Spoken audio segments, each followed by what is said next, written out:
안녕하세요. 숙명인문학연구소 이달의 공감 읽기 강의를 하게 된 홍서연이라고 합니다. 저는 문명사와 문화인류학을 연구하는 연구자입니다. 오늘 강의할 주제는 음식, 문명, 혐오이고 옴니버어 인류의 선택과 책임이라는 부제가 붙어 있습니다. 2회에 걸쳐서 총 6계절로 나누어서 이야기할 텐데요. 오늘 1회 강의에서는 크게 두 가지 질문을 던져볼 것입니다. 우선 잡식동물인 인간이 갖는 맛에 대한 호불호를 어떻게 설명할 것인가, 그리고 거기에 대한 설명 방식으로서 구조주의란 어떤 것인가, 또 기능주의란 어떤 것인가 자세하게 살펴볼 것입니다.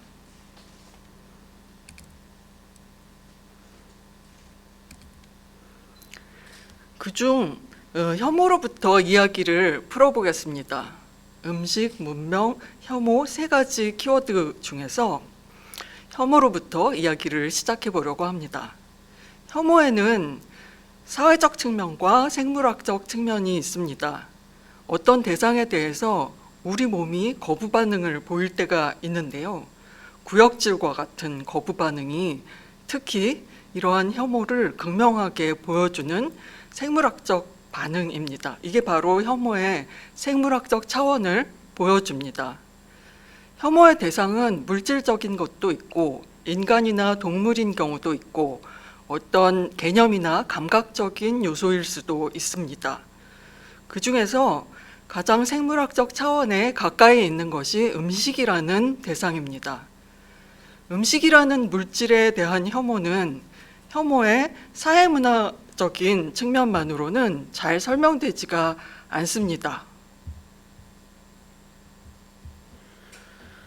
그리고 혐오를 빼놓고서 음식에 대해서 사유하는 것은 또한 불가능합니다. 왜냐하면은 음식을 선택하는 문제에 있어서 혐오라는 것은 그 선택의 여러 가지 기준이 되기도 하기 때문입니다.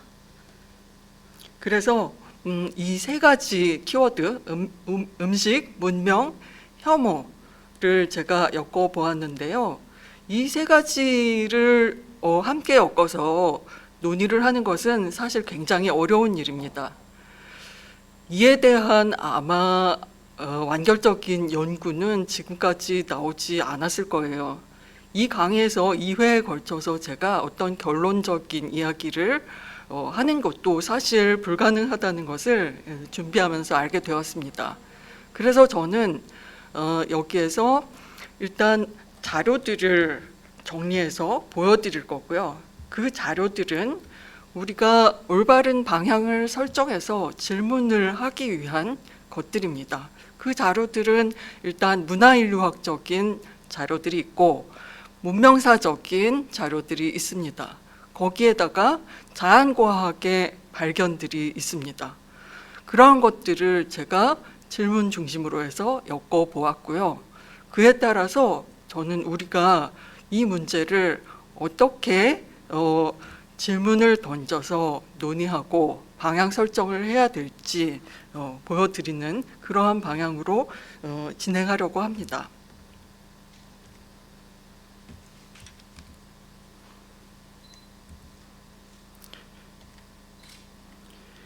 인류만큼 많은 종류를 먹는 동물은 거의 없습니다. 인류는 식물, 동물은 물론 균류나 광물까지 먹습니다. 균류는 어떤 것이 있을까요? 치즈의 곰팡이, 바로 균류입니다. 광물질로는 우리가 섭취하는 것들 중 어떤 것이 있나요? 소금이 바로 광물입니다. 굉장히 중요한 인간의 먹이입니다.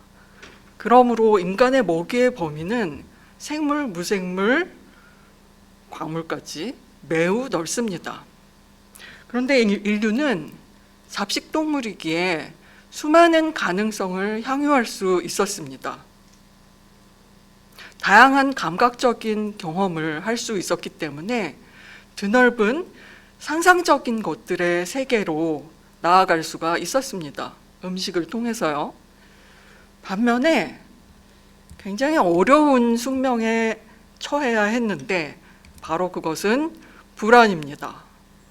먹을 수 있는 것과 그렇지 않은 것에 대해서 가려낼 지표가 결코 자명하지도 뚜렷하지도 않기 때문입니다. 그러다 보니까는 생전 처음 본 것, 새로운 것에 대해서는 불안뿐만 아니라 두려움을 갖게 되겠죠. 그게 바로 네오포비입니다. 그리고 어떤 종류의 음식물에 대해서는 혹은 생물이나 물질에 대해서는 혐오를 갖습니다. 이 혐오는 구역질과 같은 구토와 같은 몸의 반응으로 나타나기도 합니다. 음식과 관련된 혐오를 영어에서는 disgust라고 하고, 이것은 혐오의 가장 생물학적인 쪽에 있는 차원을 보여준다고 할 수 있습니다. 거기에서 이 혐오의 범위를 조금 더 넓히면은 아버전이라는 단어를 들 수가 있겠죠. 이것은 음식물뿐만 아니라 다른 여러 가지 것들에도 적용할 수 있는 표현입니다.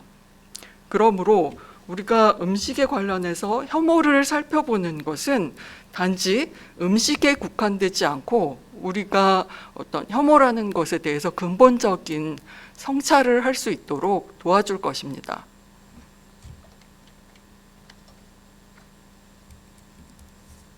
생물학적으로 인류가 먹을 수 있는 범위, 즉 식용 가능한 범위는 매우 넓습니다. 그렇지만은 인류가 생물학적으로 먹을 수 있는 것을 모든 인간이 먹는 것은 아닙니다. 그것은 단지 경험에 불가피한 제한 때문이 아니라 어떤 집단의 인간들은 어떤 종류의 특정한 음식들을 기피합니다. 그런데 그 이유 또한 자명하지가 않습니다. 그러므로 왜 이것을 먹는가라고 묻는 대신에 왜 저것을 먹지 않는가라고 묻는 것이 더 쉬울 것입니다. 그런데 왜 저것을 먹지 않는가라는 질문도 상당히 모호한 데가 있습니다. 과연 그것은 내가 돈이 없어서 먹을 수 없으니까 이런 그런 차원의 것인지, 아니면은 저것은 독이 있을 수 있으니까, 저것은 섬유질이 너무 많아서 소화할 수 없을 것 같으니까 이런 차원의 것인지, 이런 문제를 조금 더 분명하게 가려내기 위해서 또 다른 질문을 제시해 보겠습니다. 이것은 식용 가능한가 혹은 불가능한가 라는 질문입니다. 여기에서 식용 가능, 불가능은 영어로 하면은 edible, inedible입니다. 주로 이 단어는 생물학적 차원과 관련해서 사용되는 단어입니다. 반면에 이것은 먹어도 되는가, 먹으면 안 되는가, 이것은 먹을 수 있는가 없는가 라는 또 다른 질문이 있습니다. 여기에서 먹어도 된다 안 된다, 먹을 수 있다 없다 라는 단어는 edible, inedible과 약간 다르게 comestible, non-comestible이라고 영어에서는 표현되는데, 사실 이 단어는 생물학적 차원까지 포함하기도 하지만은 그보다 조금 더 범위가 넓습니다. 즉 먹는 일의 사회문화적 차원을 포괄하는 단어입니다. 이 음식물이 사회문화적으로 허용되는가, 그렇지 않은가를 나타낸다는 것이죠. 그런데 이 차원은 사실 상당히 복잡합니다.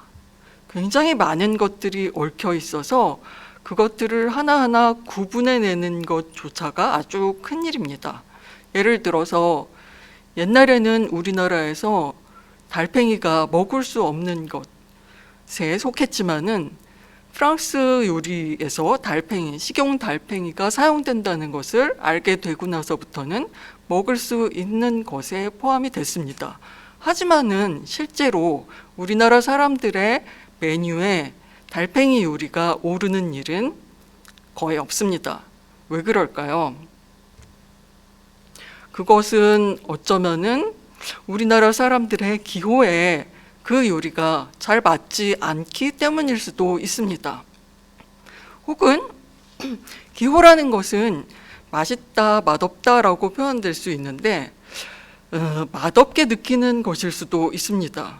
왜 맛없게 느끼느냐라고 물어보면은 또 질문이 복잡해지는데요. 거기에는 생물학적인 차원도 있고 다시 사회문화적인 차원도 있기 때문입니다.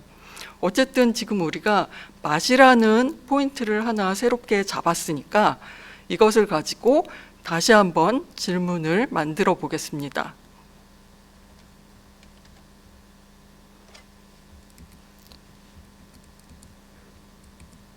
우리는 왜 어떤 맛은 좋아하고 어떤 맛은 싫어할까? 우리는 왜 어떤 음식은 좋아하고 어떤 음식은 싫어할까? 우리는 혹은 우리의 몸은 어떻게 이 음식이 우리에게 좋은지 알까? 이러한 질문들입니다. 이 질문들의 공통점은 모두 음식이나 맛에 대한 호불호를 문제 삼는다는 점입니다. 음식에 대한 기호는 굉장히 강렬한 것입니다. 특히 그것이 부정적일 때는 말이죠. 이런 반응, 어떤 혐오 반응, 구역질 반응이 일어날 때 우리는 그 음식을 도저히 먹을 수가 없습니다. 아무리 깨끗하게 요리되거나 깨끗하게 가공이 되거나 몸에 좋은 영양소를 포함하고 있고 심지어 맛이 좋다 하더라도 어떤 종류의 동물에 대해서는 우리가 구역질을 느끼면서 도저히 먹을 수 없는 그런 일이 있는데요. 예를 들어서 대한식품으로 개발된 애벌레 과자 같은 것들입니다. 어떤 사람들은 잘 먹습니다. 하지만 어떤 사람들은 거기에 애벌레가 전혀 보이지 않는데도 불구하고 마치 눈앞에 애벌레를 보는 것과 같은 그러한 느낌에 사로잡혀서 도저히 먹을 수가 없습니다. 그래서 맛에 대한 기호는 우리가 가지고 있는 경험 중에서 굉장히 강렬한 것이고 그것 또한 매우 복잡하다는 것을 알 수 있습니다. 혐오감과 같은 그러한 것들이 나타나는 지점이 바로 이 지점입니다. 이 거부감, 구역질, 몸의 반응, 이것들이 모두 맛에 대한 기호와 연결되어 있습니다. 이야기가 어째 풀리는 것 같지 않고 점점 더 복잡해지는 느낌이 드는데요. 그렇지만은 우리는 이러한 다양성에 대해서 답을 아직 알지 못하지만 어쨌든 이것만은 말할 수 있습니다. 맛에 대한 호불호 혹은 음식에 대한 기호에는 여러 측면이 포괄되어 있다는 것을요. 생물학적 측면, 사회적 측면, 문화적 측면이 모두 얽혀 있다는 것을 말입니다.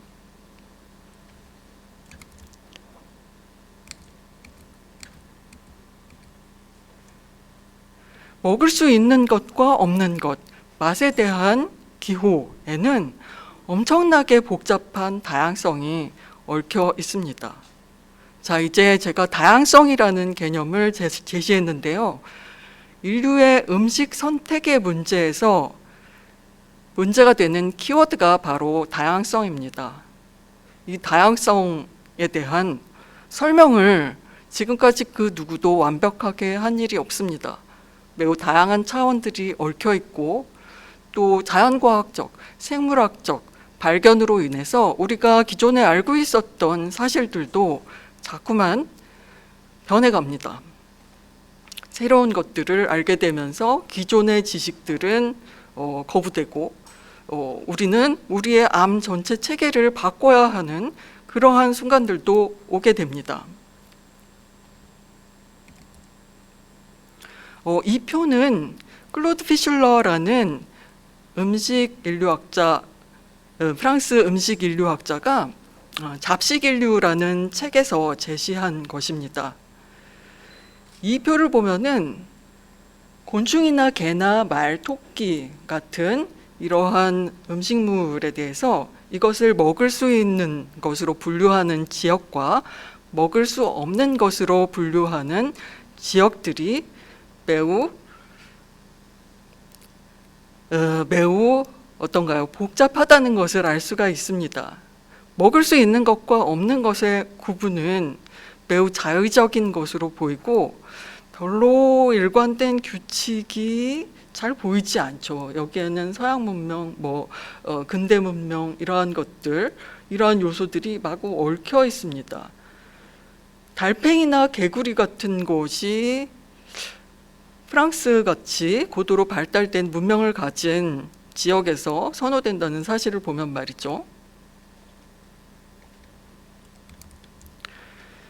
이것도 같은 책에 제시되어 있는 표인데요. 이 표에서는 여러 가지 종의 동물, 이 동물들을 식용하는 문화의 수가 조사되어서 나타나 있습니다. 닭은 주로 고기나 알이 소비되는데 그것을 식용하는 문화의 개수가 가장 많습니다. 그 다음은 고기나 젖을 소비하는 소의 경우, 돼지나 물고기나 양이나 오리 같은 경우도 별로 우리에게는 새로울 것은 없죠. 봉우는 여기에서 아프리카나 마다가스카르 섬에 퍼져 있는 등에 혹이 있는 소를 말합니다. 근데 이 소의 경우에도 주로 젖을 소비하는 문화의 수는 49개이고 고기와 젖을 함께 소비하는 경우는 43개여서 또 부위에 따라서 달라지기도 합니다. 이 모든 것들이 다양성의 예입니다. 음식물 선택의 다양성의 예. 이게 과연 자의적인 것인가? 조금 더 생물학적으로 설명해야 조금 더 효과적인 설명을 할 수 있을 것인가? 그렇지 않다면은 어떤 설명으로 이것들을 밝혀낼 수 있을 것인가? 이게 우리들이 이 강의에서 알아볼 주제입니다. 다양성을 어떻게 설명할 것인가? 사회마다, 집단마다, 문화마다, 시대마다 다르고 또 변화해 갑니다. 문화인류학자들은 이에 대해서 많은 이야기를 하고 많은 자료들을 수집해서 제시했습니다. 그 이야기들은 크게 두 가지 입장으로 나뉩니다. 바로 기능주의와 구조주의입니다. 기능주의는 적응이라는 측면을 강조하고요. 구조주의는 문화라는 측면을 강조합니다. 그러면 이제 이 두 가지 입장에 서 있는 대표적인 음식에 관련된 설명들을 예로 들어서 자세히 살펴보겠습니다. 우선 기능주의에 대한 예를 살펴보겠습니다. 기능주의는 인류학의 전개와 맥을 같이 하면서 형성된 이론적인 입장입니다. 1800년대 말에 미국의 인류학자인 루이스 헨리 모건이 생물학적 진화라는 개념을 받아들여서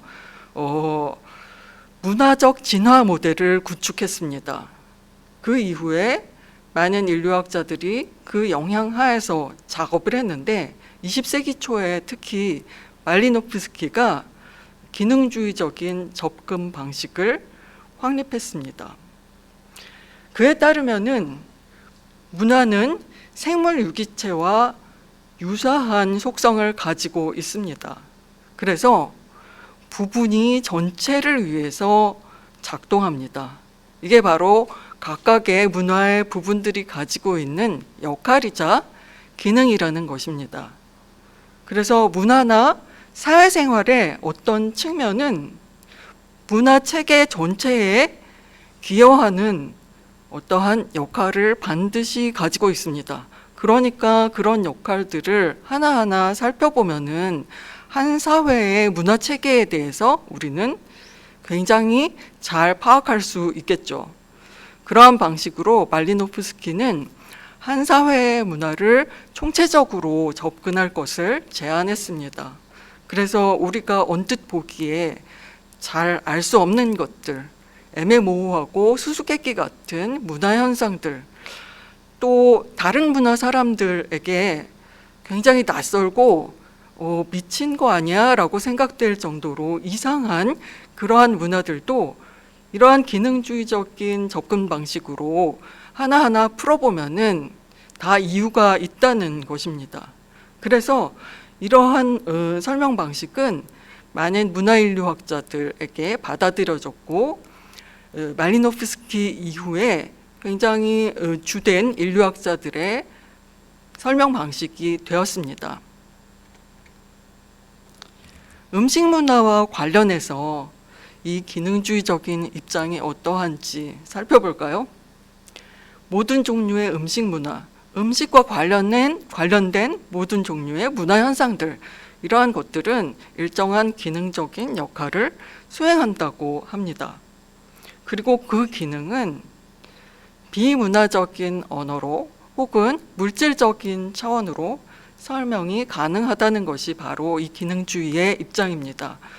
다시 말해서 생물학적인 방식, 물리적인 방식, 지리학적인 방식, 기후학적인 방식, 기후 말이죠. 그러니까 어떤 지리학적이고 기후의 요소가 굉장히 많이 이러한 설명 방식에 들어오게 됩니다.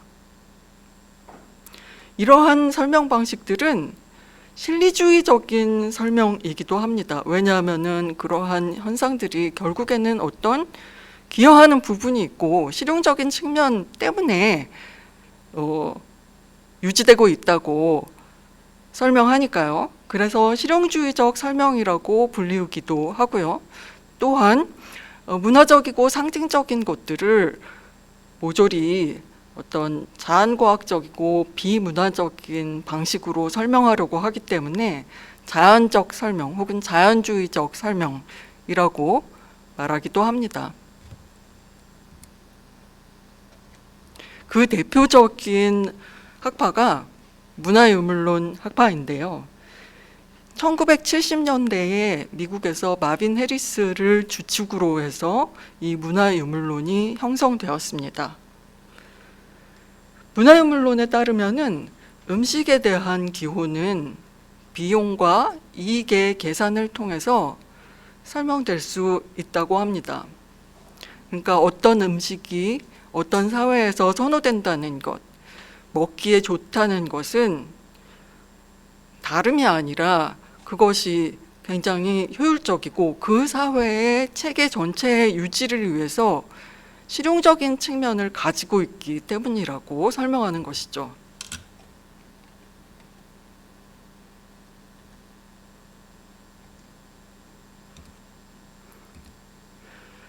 그래서 마빈 해리스는 힌두교인들이 왜 소를 먹지 않는가, 또 유태인과 회교도들은 왜 돼지고기를 기피하는가에 대해서 굉장히 상세한 설명을 했습니다. 사실 힌두교인들이건 유태인과 회교도들이건 우리들이 표면적으로 알고 있는 이유는 그들의 종교에서 그렇게 가르치기 때문이라는 것이죠. 그런데 마빈 해리스와 문화유물론자들에 따르면 종교적 가르침 때문이다라는 것은 답도 아니고 설명도 아니고 그냥 현상을 서술하는 것에 불과하다는 것입니다. 사실은 조금 더 비종교적이고 자연과학적으로 상식에 입각해서 설명할 수 있는 방식이 있는 것이고 그것을 알기 위해서는 많은 데이터들이 필요하다는 것이 이 문화인물론자들의 입장입니다.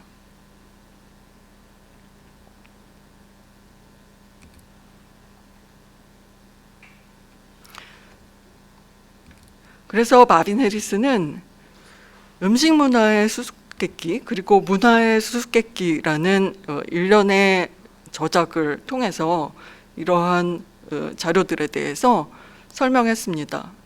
그에 따르면은 평범하고 통속적인 요인들을 근거로 해서 이 종교적으로 보이는 현상들이 설명될 수 있다고 합니다.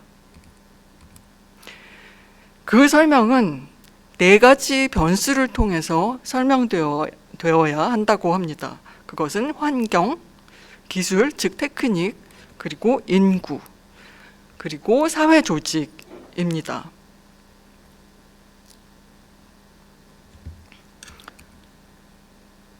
힌두교인들의 암소 숭배에 대한 마빈 해리스의 설명을 한번 살펴보겠습니다. 사실 암소를 숭배하고 소를 먹지 않는 힌두교인들의 관행은 굉장히 오랫동안 인디아에서 유지되어 왔지만은 신자유주의와 지구화가 진행된 오늘날에는 별로 그렇게 옛날만큼 철저하게 지켜지지 않고 사실 많이 무너졌다고 볼 수 있는 전통입니다. 하지만은 이 설명, 마빈 해리스의 설명이 있었던 것은 1970년대이고 그때까지만 해도 이 문화 현상은 상당히 두드러지는 것이었습니다. 일단 마빈 해리스가 말하는 암소 숭배의 이유는 인도의 환경에 적합한 것이기 때문이라는 겁니다. 또한 소규모 농업 경제에 적합한 관행이라는 것입니다.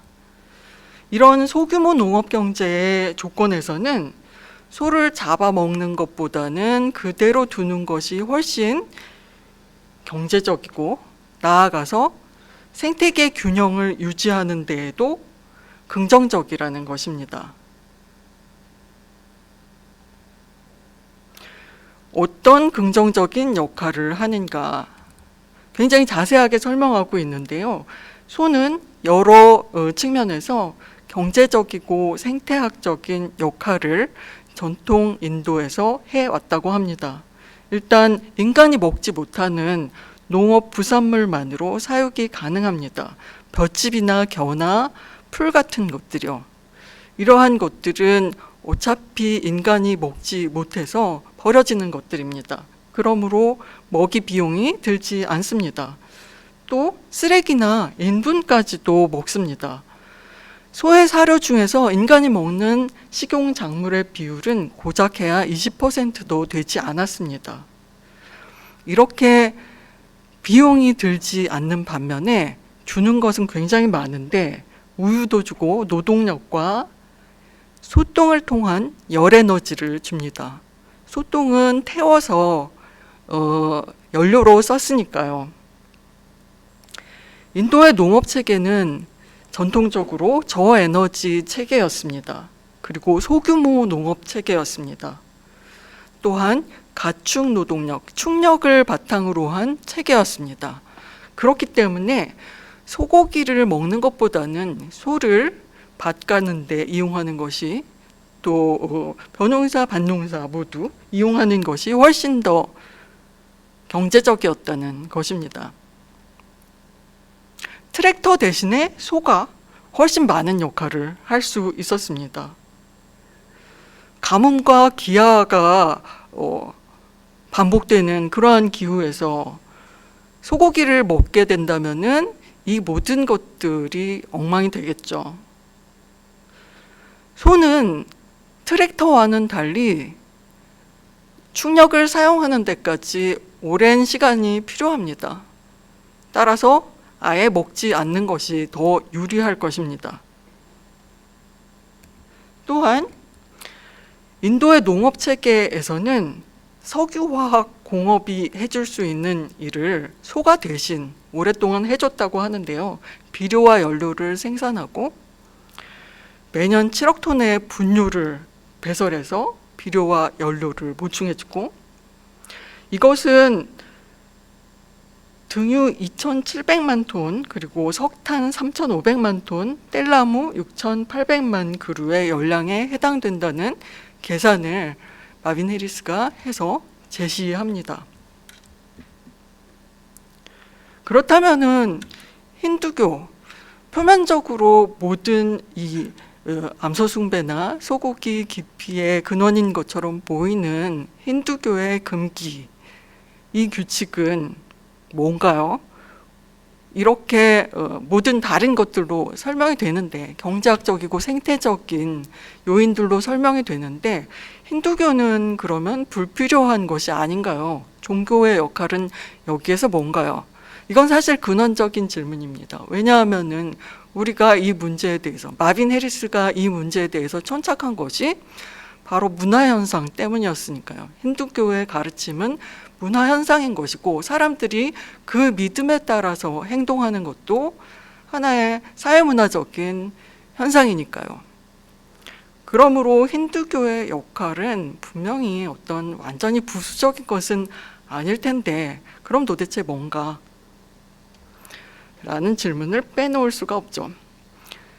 마빈 해리스와 문화유물론자들의 대답은, 이 종교들은 금기를 제시함으로써 사람들을 도와준다는 것입니다. 생태학적이고 경제학적인 이유가 더 근본적이지만, 사람들은 그것을 학교에서 배우는 것도 아니고 머릿속에 논리 정연하게 가지고 있는 것도 아닙니다. 사람들에게, 인도에 교육받지 못한 대중들과 농민들이 이 소를 잡아먹지 않고 계속해서 농사에 이용할 수 있기 위해서는 아주 단순한 명령이 필요합니다. 그 명령을 내려주는 역할이 바로 종교의 역할이라는 것입니다. 금기를 제시함으로써 사람들이 눈앞의 이익에 현혹되지 않고 보다 사회 전체의 유지를 위해서 나은 방향으로 갈 수 있게끔 이끌어준다는 것이죠. 힌두교가 그러한 목적을 위해서 만들어졌다는 이야기는 아닙니다. 그러한 목적론은 아닙니다. 그렇지만은 분명히 어떤 그러한 이유들이 이 문화현상의 저변에 깔려 있다라는 것이 문화유물론자들의 입장입니다. 어떠세요? 여러분들은 이러한 문화유물론자들의 설명에 동의할 수 있습니까? 사실 이러한 기능주의적인 설명은 우리가 굉장히 많은 곳에서 접할 수 있습니다. 어떤 수수께끼 같은 문제를 내고, 또 어느 나라에서는 귀뚜라미를 먹는데 왜 그런 줄 알아? 이런 식의 수수께끼 같은 문제를 내고, 거기에 대한 대답을 아주 상식에 입각해서 제시하는 방식이 바로 기능주의적인 방식입니다. 사실 많은 것들이 문화현상에 대한 것뿐만 아니라 많은 것들에 대한 해결책이 이러한 방식으로 이루어집니다. 자연과학적인 연구들도 이러한 설명 방식과 유사한 설명 방식을 가지고 있습니다.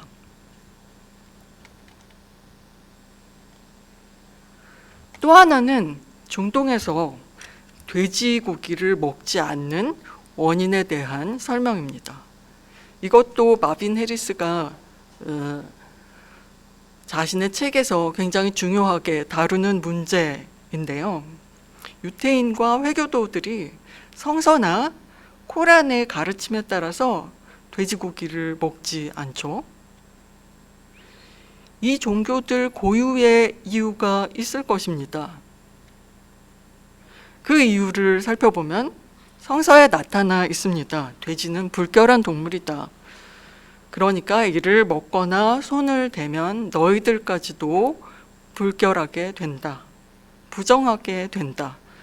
불결한, 부정한, 더러운 모두 같은 맥락에서 사용되는 언어들입니다. 외관의 불결함으로부터 종교적인 혐오감이 드러나 있습니다. 사실 많은 우리들의 혐오감이 이러한 방식으로 촉발되고요. 이런 성서에 나타나 있는 돼지 혐오 같은 것은 오히려 우리들이 굉장히 상식적이고 익숙하게 여겨질 만큼 우리들에게 낯설지 않습니다. 그런데 문화유물론자들은 이러한 설명 방식에 결코 만족하지 않습니다. 이거는 그야말로 표면적인 것이고 사실 이면을 들추어 보면은 굉장히 합리적으로 우리가 설명할 수 있는 근거들이 있다. 그것은 돼지고기를 먹지 않음으로써 이 사회 체계가 유지될 수 있는 그러한 토대와 관련되어 있다. 이렇게 보는 것이죠. 사실 그리고 돼지 혐오라는 것도 그 자체로 따져보아도 이유가 될 수 없다는 것입니다. 왜냐하면은 자기 배설물에서 뒹구는 생물, 돼지가 그렇다, 그래서 혐오할 만하다라고 하지만은 모든 생물들이 좁은 우리에 갇혀 있을 경우 비슷한 행태를 보입니다. 소도 마찬가지. 그리고 인간의 배설물을 먹는 것은 전통사회에서 소도 마찬가지였다는 거죠. 근데 소를 혐오하진 않는데 왜 유독 돼지만 혐오하느냐? 여기에 대해서는 설명이 필요하다는 것입니다.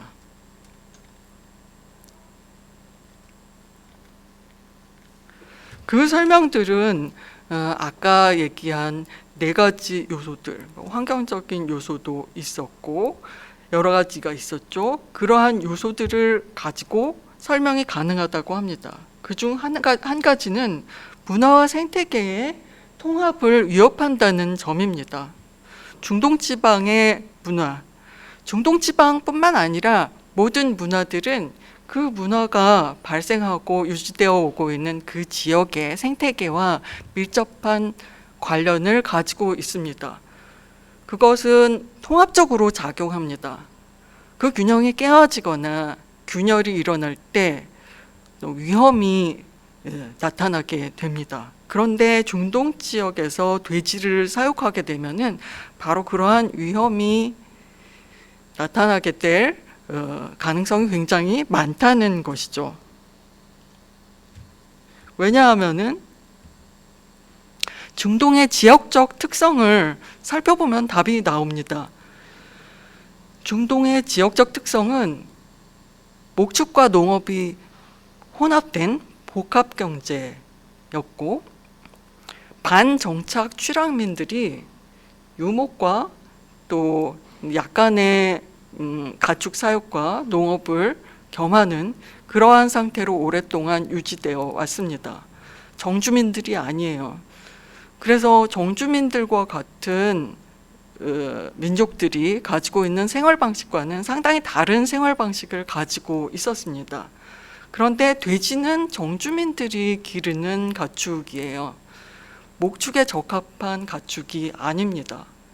돼지의 생태에 맞는 환경은 숲지대나 그늘진 강둑이 많은 그러한 지역입니다. 그래서 건조한 평원이나 구름과 같은 그런 지역에서는 돼지의 대량 사육은 불가능합니다. 이게 바로 메소포타미아하고 이집트의 건조지대의 기후 환경인 것이죠. 이것이 바로 기원전 히브리인들의 거주지였고 성서를 만들어낸 사람들이 바로 이 사람들이죠. 중동의 지역적 특성에 맞지 않는 돼지의 생태 환경 때문에 돼지고기를 먹지 않는다라는 설명은 이러한 방식으로 가능하다는 것입니다. 돼지의 생태는 체온 조절이 어려운 특성을 가지고 있습니다. 덥고 건조한 기후에 견디지 못하는 생물학적인 특성입니다. 이러한 특성 때문에 돼지는 진흙 속에서 뒹굴어서 자기 체온을 조절하고요. 진흙이 없다면은 자기 배설물에서라도 뒹굴어서 체온 조절을 합니다. 피부를 촉촉하게 하지 않고 피부가 건조해 버리면은 돼지는 건강하게 자랄 수가 없고 병이 걸리게 됩니다. 이것은 히브리인들이 살고 있었던 중동 지역의 환경과 잘 맞지 않는다는 것입니다.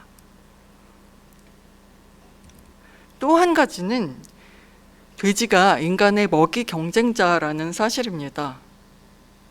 소나 양이나 염소와 비교를 해보면은 이 점이 분명해지는데요.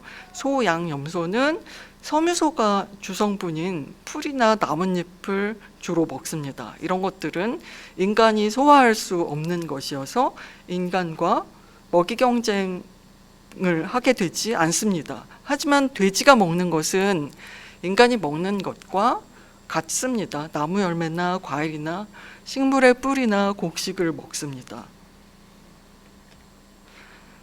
산업화 이전 사회에서는 결코 고기만을 위해서 가축을 사육하지 않았습니다.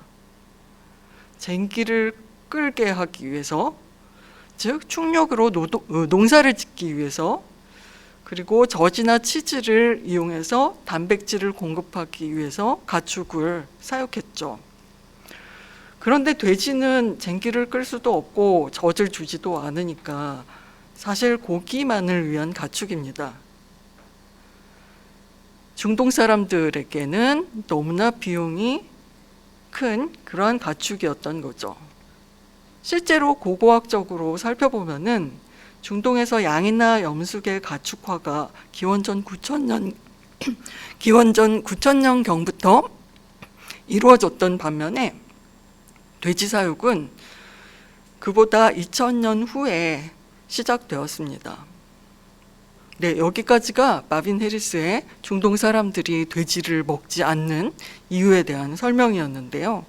여기에서도 힌두교와 마찬가지로 유대교나 기독교가 하는 역할 물어봐야 되겠죠. 종교적인 금기의 기능은 여기서도 마찬가지입니다. 유혹을 절제할 수 있게 해주는 지침을 제공해 준다는 것입니다. 참는 것은 누구에게나 굉장히 어려운데 그것을 가장 쉽게 도와주는 것이 전통적으로 바로 종교였습니다. 법보다도 더 무서운 것이 종교의 힘이었습니다.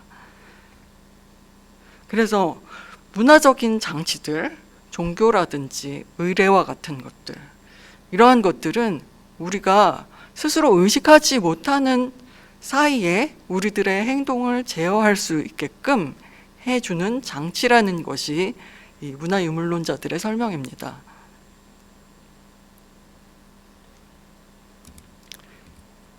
이제 두 번째로 다양성에 대한 설명으로서 구조주의적인 입장을 살펴보겠습니다. 이 입장도 만만치 않게 재미있는데요. 구조주의는 이런 식의 설명을 합니다. 문화라는 것은 인간 정신의 기저에 깔려있는 구조가 표면으로 나타난 것이다. 이렇게 봅니다. 기능주의자들이 문화현상을 문화가 아닌 다른 것들로 설명하려고 하는데 반해서 구조주의자들은 문화현상은 문화로서만 설명될 수 있다고 봅니다. 또는 문화의 용어, 문화의 언어로서만 설명되어야 한다고 봅니다. 음식과 관련되어서 메리 더글러스는 이렇게 말했습니다. 먹거나 먹지 않는 것에 대한 규칙은 구조적으로 설명되어야 하며 인과관계의 재구성을 통해서 설명하려고 하면은 안 된다. 여기서 인과관계의 재구성이라는 것은 바로 생태학적이거나 지리학적이거나 생물학적인 그러한 요소들의 기대는 설명을 말합니다. 바로 마빈 해리스를 완전 저격한 것이죠. 이것은 비판입니다. 그럼 도대체 이들은 어떤 식으로 음식물을 선택하는 규칙에 대해서 설명할 수 있다는 걸까요? 일단 가장 먼저 우리가 보아야 할 것은 레비스트로스의 요리 삼각형입니다. 레비스트로스는 구조주의 입장에 서 있는 대표적인 인류학자인데요. 이 요리 삼각형이 가지고 있는 설명력이 정말 엄청나게 크다라고 생각해서 이것을 제일 먼저 제시한다기보다는 요리에 대해서, 요리에 관련해서 설명한 어떤 이론 중에서 가장 센세이셔널했기 때문에 먼저 소개해 드리는 것이라고 볼 수 있는데요. 이 그림을 보시면은 삼각형의 세 꼭지점에 날 것, 익힌 것, 썩은 것이라고 쓰여져 있습니다. 이 날 것, 익힌 것, 썩은 것은 음식물이 보여주는 상태의 기본적인 범주들입니다. 날 것은 자연과 문화의 경계에 위치합니다. 그리고 익힌 것은 문화 쪽에 속하고 썩은 것은 자연 쪽에 속합니다. 익힌 것은 문화적 정교화의 산물이고 썩은 것은 자연적 정교화의 산물이라고 합니다. 그렇지만은 사실 레비스트로스의 연구는 문화현상, 특히 이제 음식물 선택의 다양성에 대해서는 별로 많은 것을 보여주지는 못했습니다. 오히려 굉장히 많은 비판을 받았는데 그 이유는 그 다양성이나 선택의 기준에 대해서 별로 잘 대답해 주지 못하고 오히려 너무 어떤 공통성, 보편성에만 초점을 맞췄다라는 점 때문입니다. 그래도 조금 더 들어가 볼까요? 이 세 꼭지점을 보시면은 이 세 꼭지점이 요리법과 대응합니다. 날 것에는 구운 것, 그러니까 굽기라는 방식, 영어로 보면은 로스팅이죠. 그리고 익힌 것에는 그을린 것이 해당합니다. 그을린 것은 훈제 가공, 햄 같은 것을 훈연 가공하는 방식을 말합니다. 썩은 것에는 삶은 것이 대응합니다. 일단 굽기를 보면은 굽기라는 방법은 고기를 불에 직접적으로 갖다 대고 익히는 조리법입니다. 여기에는 매개체가 없습니다. 음식물이 매개 없이 직접적으로 불에 익혀집니다. 그러다 보니까는 어떤 부분은 타고 어떤 부분은 덜 익어요. 익혀지는 정도가 완전하지 못합니다.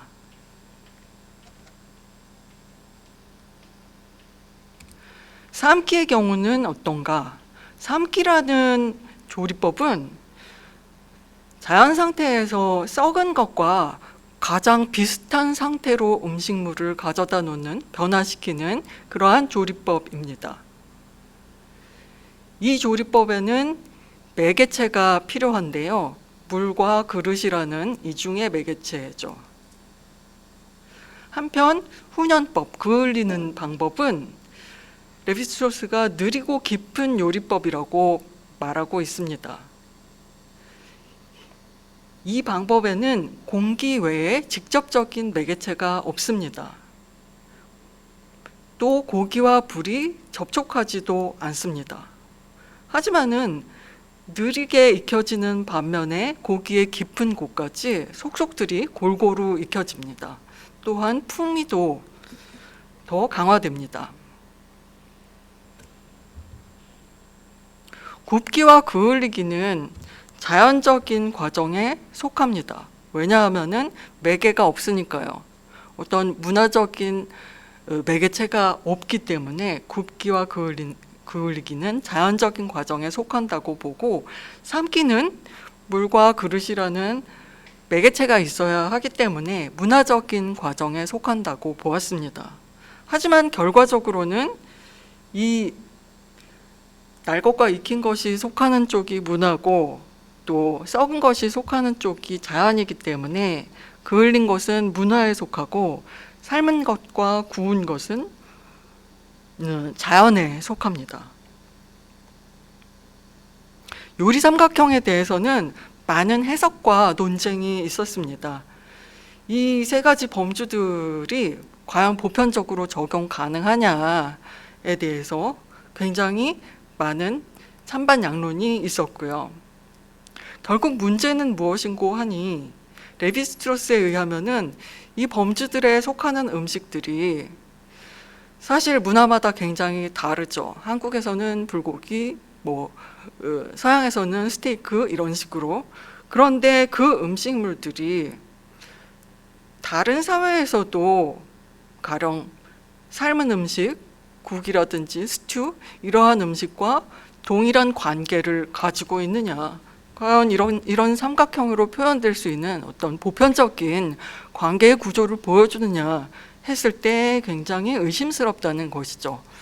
특히 이 그을린 것에 대한 이야기는 고기를 훈제하는 문화가 없는 지역에서 사는 사람들에게는 굉장히 갸우뚱할 수밖에 없는 것입니다. 그러다 보니까는 이 요리 삼각형의 설명력에 대해서는 많은 회의적인 입장들도 있는 것이죠. 그러면은 구조주의자들 중에서 음식 선택의 다양성에 대해서 제대로 답을 해주는 사람은 없는가? 있습니다. 그것은 메리 더글러스인데요. 메리 더글러스는 구약 성서의 레위기에 나타나는 음식 금기를 분석했습니다. 그리고 결론적으로 말해서 유대교의 음식 금기는 창세기에 나타나는 세계관의 실천이라는 것입니다. 창세기를 살펴보면은 유대인들은 생물을 육개공에 각각 귀속된 것으로 분류했습니다. 이 분류 경계를 어지럽히는 생물은 위험한 것으로 인식되어서 먹을 수 없는 것으로 규정되었습니다. 그런데 여기에는 깨끗함과 더러움의 개념이 관련되어 있습니다. 무엇인가를 깨끗하다고 판단하고 무엇인가를 더럽다고 판단하는 이유가 뭘까 생각해 봤을 때 그 기저에는 문화적으로 설정된 경계선이 있다는 것입니다. 그 경계선은 바로 실제적으로 그어져 있는 경계선이 아니라 우리 인식의 경계선입니다. 그때 깨끗함은 제자리에 놓인 것으로서 여겨지고 더러움은 제자리에서 벗어난 것으로서 규정됩니다. 그러니까는 이 문화적으로 설정된 인식의 경계선이라는 것은 제자리를 규정하는 인식 체계입니다. 이러한 인식 체계를 우리는 분류 체계, 클래시피케이션 혹은 우주론이라고 부릅니다. 우주론은 전통적인 입장에서 이 인식체계를 부르는 이름입니다. 이것은 어떤 철학자가 만든 것일 수도 있지만 모든 민족들은 나름대로의 우주론을 가지고 있습니다. 그 우주론은 물론 출판되지 않았습니다. 책으로 쓰여지지도 않았습니다. 하지만은 어떻습니까? 그들의 신화 속에 나타나 있고 그들의 전설 속에 나타나 있습니다. 그러한 신화들과 전설들을 수집해서 분석한 것이 바로 레비스트로스였는데요. 이 문화인류학자들, 특히 구조주의자들은 그러한 이들의 우주론, 많은 그 원시민족들의 우주론에 대해서 특히 많은 관심이 있었습니다. 이 우주론이 사회학적인 입장에서 지칭되면 이제 분류 체계가 됩니다. 인간은 우주의 사물들을 자신의 체계에 구획하고 배당을 해서 자리를 잡아놓는데요. 이러한 질서가 없으면은 인간이 살아가기가 대단히 힘듭니다. 그런데 이러한 질서 구획 방식은 사회적으로 규정됩니다. 바로 이것이 프랑스의 사회학자였던 뒤르켐이 제시했던 연구 주제였습니다. 뒤르켐은 프랑스의 인류학자였던 막셀 모스와 함께 분류의 원시적 형태들이라는 책을 1903년에 저술했는데요. 여기에서 분류체계라는 말을 사용했습니다. 이 분류체계는 이 책에서 원시사회의 토테미즘을 가리킵니다. 토테미즘은 어떤 신화적인 세계죠. 그 세계 속에는 이야기만 있는 것이 아니라 우주관이 들어있습니다. 한 사회의 사람들이 세계에 존재하는 모든 것들에 대해서 부여하는 질서가 반영되어 있다는 것입니다. 이러한 문제의식은 1962년에 레비스트로스가 쓴 야생의 사고에서도 계승됩니다. 이때 이제 야생의 사고라고 말한 이 사고라는 것은 불어에서 뻥세인데 이 사고는 철학자인 파스칼이 뻥세라는 책을 저술했을 때 같은 단어입니다. 철학자가 저술하면은 철학이 되고 원시 민족들이 신화 속에 펼쳐 놓으면은 그것은 이 사람들의 우주론인 것입니다. 사실 거기에는 어떤 등급이 없습니다. 적어도 레비스트로스나 문화인류학자들은 철학자의 뻥새가 이 야생의 사고보다 더 급이 높은 것이라고 생각하지 않습니다. 동등하게 모두 소중하게 한 문화의 사람들의 가치관과 우주 질서에 대한 표상을 반영하고 있다는 것이죠.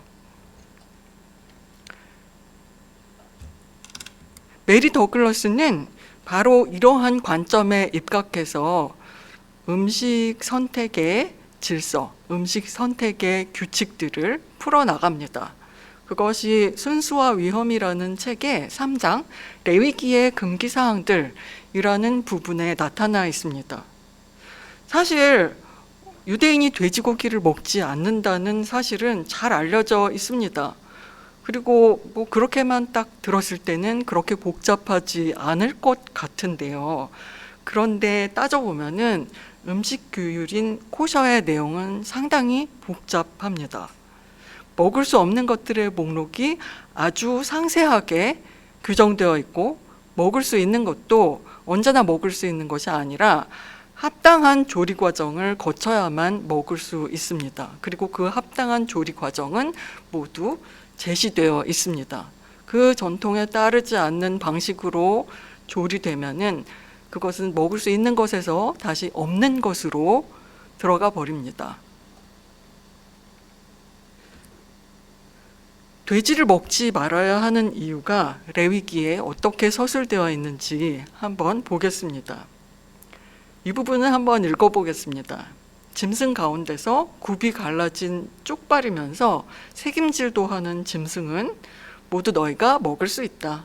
돼지는 굽이 두 쪽으로 갈라진 쪽발이기는 하지만 새김질을 하지 않으므로 너희에게는 부정한 것이다. 너희는 이런 짐승의 고기는 먹지 말고 그것들의 주검도 만지지 말아라.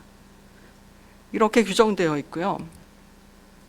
물에 사는 것 중에서, 육해공 다 봐야죠.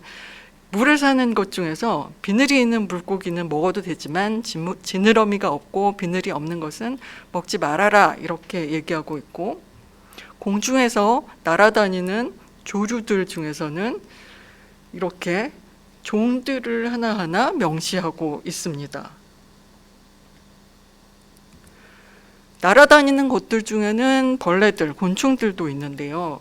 네 발로 걷는 날개 달린 벌레는 먹어서는 안 된다. 네 발로 걷는 날개 달린 곤충들 가운데서는 발과 다리가 있어서 땅에서 뛸 수 있는 것들이 있는데 걔네들은 먹어도 된다. 이렇게 규정하고 있습니다. 도대체 규칙이 뭘까요? 너무나 복잡합니다. 이 규칙을 풀고자 했던 것이 바로 순수와 위험에서 메리 더글러스가 하려고 했던 일입니다.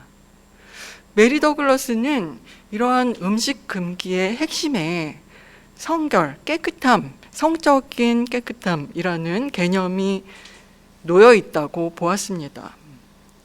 깨끗함과 부정함, 더러움이 바로 그 경계를 나눠주는 기준이라는 것입니다.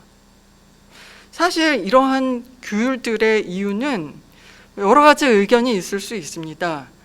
이 규율들 자체는 의미가 없는데 신앙의 단련을 위해서 필요한 거야, 이렇게 설명할 수도 있고요. 아니면은 선과 악의 알레고리로서 윤리적인 의미를 지니는 거야, 이렇게 설명할 수도 있습니다. 예를 들어서 돼지고기가 천박한 감각을 자극해서 사람들을 탐식과 유혹에 갇히게 한다든지 이런 식의 알레고리적인 설명도 있습니다. 그리고 아까 보았던 것처럼 기능주의적, 문화유물론적인 설명도 있습니다. 돼지는 서아시아 기후와 맞지 않는다와 같은.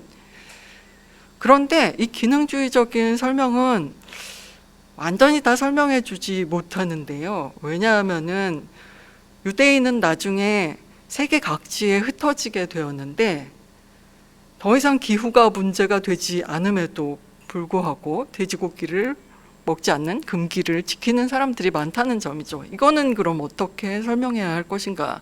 별로 할 말이 없죠. 더글러스는 우주론이 문제다. 우주론에 주목했습니다.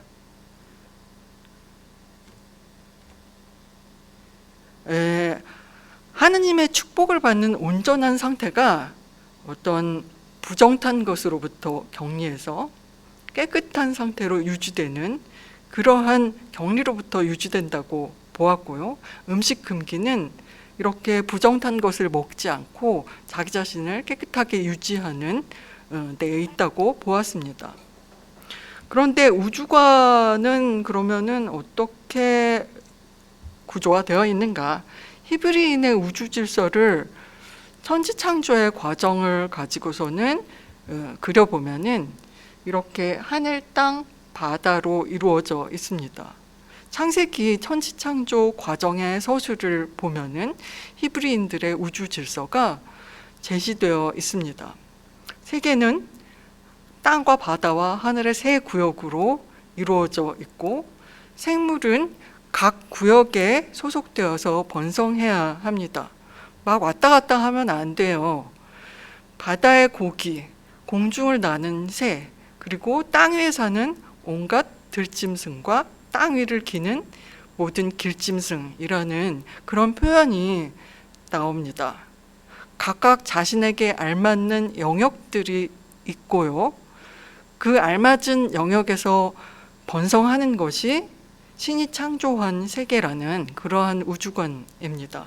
이것이 바로 히브리인들의 우주관이고 분류 체계입니다. 그런데 언제나 그렇듯이 이런 이상적인 신의 세계와 현실 세계 간에는 간극이 있습니다. 이렇게 아름다운 경계, 아름다운 질서가 잡힌 조화로운 세계를 망쳐놓는 것 같은 존재들이 언제나 있습니다. 질서에 벗어나는 놈들이죠. 질서에 벗어나는 생물들로는 어떤 것이 있는가? 들짐승답지 못한 돼지. 왜냐하면은 얘는 쪽발인데 새김질은 안 해요. 그러다 보니까는 들짐승이 가져야 할 규정에 어긋납니다. 물고기답지 못한 오징어. 왜냐? 물고기들은 비늘이 있어야 하는데 얘는 비늘이 없어요. 그래서 질서 교란자입니다. 또 하늘과 땅과 물을 오가는 새들. 아까 조류의 금기 목록이 굉장히 길게 제시된 것을 보여드렸는데 걔네들이 주로 이런 애들이 많습니다. 그 다음에 벌레들 중에서 네 발로 걷는 날개 달린 벌레. 이러한 존재들은 모두 신이 창조한 질서 잡힌 조화들을 헷갈리게 만드는 존재들입니다. 그래서 먹어서는 안 됩니다. 왜냐하면은 이러한 존재들은 경계 교란자이기 때문입니다. 경계는 분류 체계에서 굉장히 중요한 것인데 이 경계가 흐려지면은 세상은 혼돈으로 뒤덮이게 됩니다. 그런데 바로 이러한 생물들이 그런 혼돈을 야기할 수 있는 위험인자들입니다.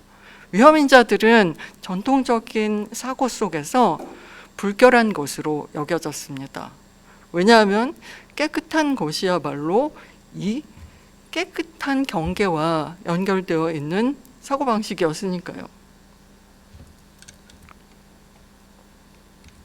그래서 메리 더글러스는 이렇게 설명합니다. 음식 금기의 대상은 유대인의 분류 체계에서 경계를 교란하는 것들이다. 결국 부정한 것, 더러운 것, 또 금기 이러한 것들의 관념은 질서 속에서 잘 갈무리 되지 않는 것들을 처리하는 종교적인 사유라는 것입니다. 모든 종교에 이러한 것들이 있기 마련이죠.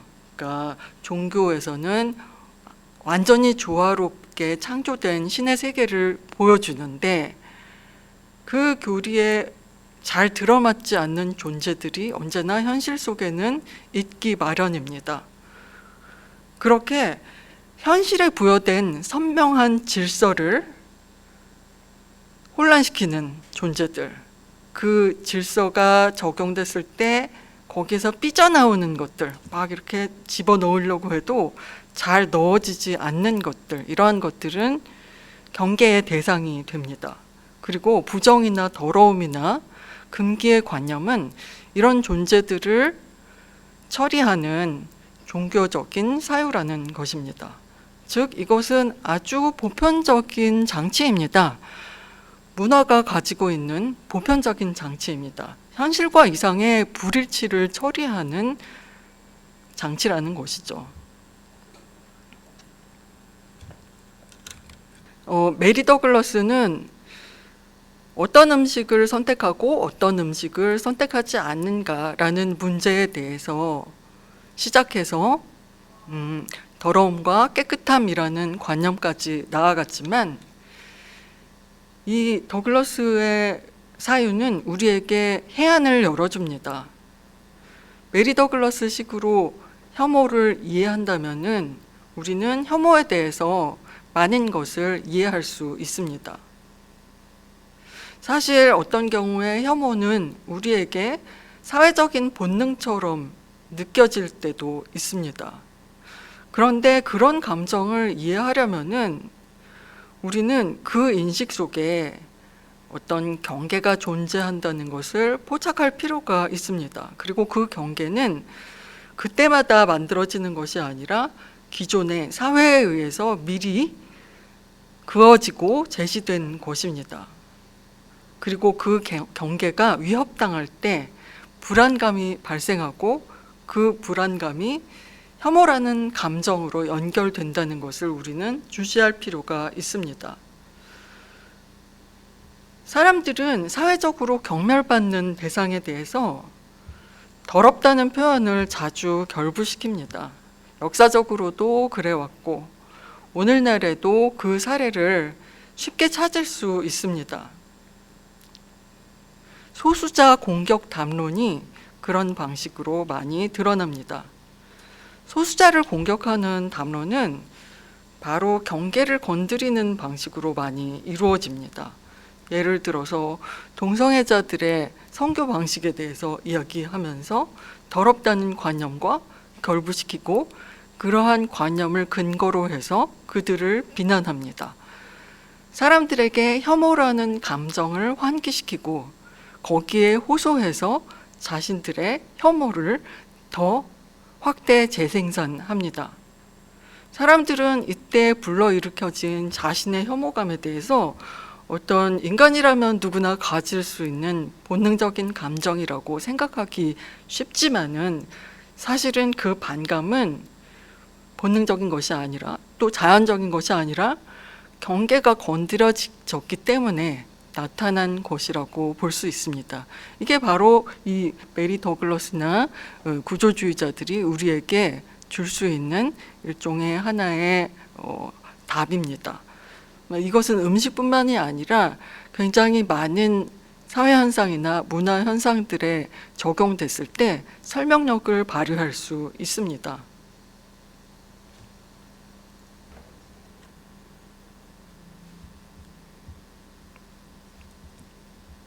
1강에서 우리는 옴니보어라는 인간의 조건에서 출발했습니다. 그런 다음에 음식 선택의 기준, 그 기준의 모호성에 얽힌 복잡성과 다양성에 대해서 논의해 보았습니다. 그러한 다양성을 설명하는 두 가지 이론적 경향으로서 기능주의와 구조주의에 대해서 각각 사례와 함께 자세하게 살펴보았습니다. 그 과정에서 혐오와 관련된 자연주의적인 접근법 그리고 상징주의적인 접근법을 만날 수 있었습니다. 그러한 설명들은 음식과 관련되어 있지만은 더 넓은 범위까지 적용될 수 있는 가능성을 가지고 있다는 것을 확인할 수 있었습니다. 다음 2강에서는 여기서 더 나아가서 문명에 대한 거시적인 이야기를 좀 더 해보도록 하겠습니다. 여기까지 들어주셔서 감사합니다.